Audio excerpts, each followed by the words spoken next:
Assalamualaikum warahmatullahi wabarakatuh.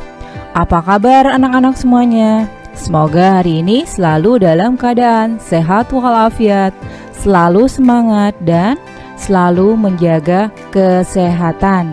Hari ini Ibu Guru akan melanjutkan pembahasan, yaitu kita memasuki bab keempat, yaitu masyarakat Indonesia pada masa praaksara Hindu-Buddha dan Islam, dengan materi kehidupan manusia pada masa praaksara.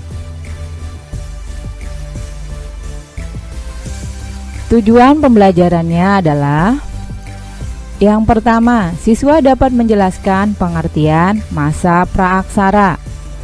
Yang kedua, siswa dapat mengetahui periodisasi sejarah perkembangan bumi secara geologis. Dan yang ketiga, siswa dapat menunjukkan periodisasi secara arkeologis.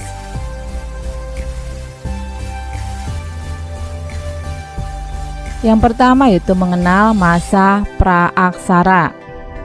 Pada masa praaksara merupakan salah satu periode dalam kehidupan manusia ketika manusia yang belum mengenal tulisan. Kapan waktu dimulainya masa praaksara dan kapan waktu berakhirnya? Masa praaksara dimulai sejak manusia ada. Itulah titik dimulainya masa praaksara. Adapun waktu berakhirnya masa praaksara adalah setelah manusia mengenal tulisan. Yang kedua itu periode masa praaksara. Sejarah alam semesta jauh lebih panjang jika dibandingkan dengan sejarah kehidupan manusia di muka bumi. Manusia pertama kali muncul di muka bumi ini kira-kira 3 juta tahun yang lalu. Ya, selanjutnya A. Periodisasi secara geologis. Pada zaman dahulu keadaan bumi tidak seperti sekarang ini. Sebelumnya adanya kehidupan, bumi mengalami perubahan-perubahan. Awalnya bumi dalam keadaan panas dan pijar, sehingga tidak ada satu makhluk hidup yang mampu hidup. Kemudian bumi mendingin dan terbentuklah kerak atau kulit bumi.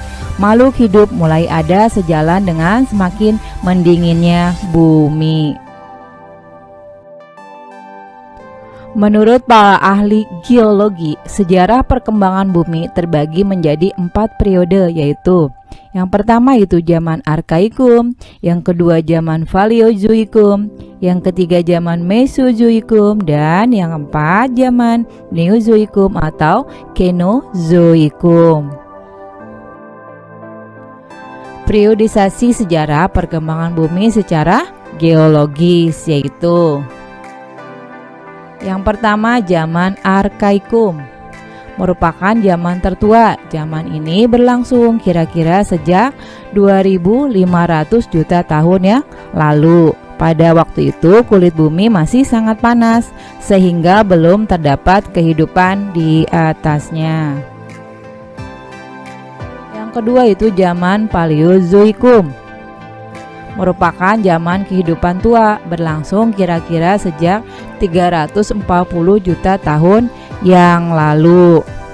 Zaman ini sudah ditandai dengan munculnya tanda-tanda kehidupan, antara lain munculnya binatang-binatang kecil yang tidak bertulang punggung, berbagai jenis ikan, amfibi, dan reptil.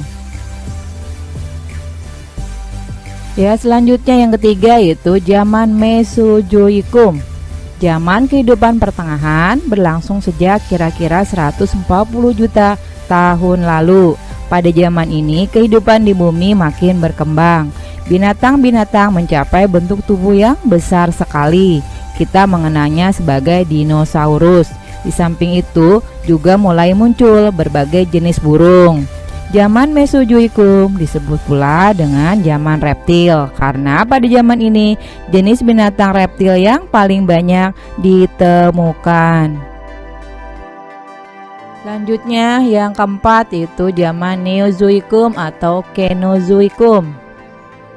Zaman kehidupan baru berlangsung sejak kira-kira 60 juta tahun yang lalu. Zaman ini dibagi menjadi dua, yaitu yang pertama itu zaman tertier. Yaitu pada zaman tertier, jenis-jenis reptil besar mulai punah dan bumi umumnya dikuasai oleh hewan-hewan besar yang menyusui. Contohnya adalah jenis gajah purba yang pernah hidup di Amerika Utara dan Eropa Utara. Yang kedua itu zaman kuarter, itu berlangsung sejak kira-kira 3 juta tahun yang lalu. Zaman ini sangat penting karena merupakan awal kehidupan manusia pertama kali di muka bumi.